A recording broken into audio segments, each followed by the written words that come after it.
Guys, meron akong dalawang uri ng asin dito.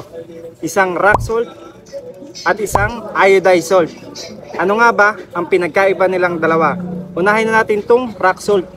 Ang rock salt po ay mas malalaki ang butil niya kumpara sa iodized salt. Ang iodized salt po ay mas maliliit ang butil niya kumpara sa rock salt. At ang rock salt ay mas mataas ang moisture niya, kung kaya't mas mabilis siyang malusaw kapag ginamit nyo sa pagluto ng pagkain.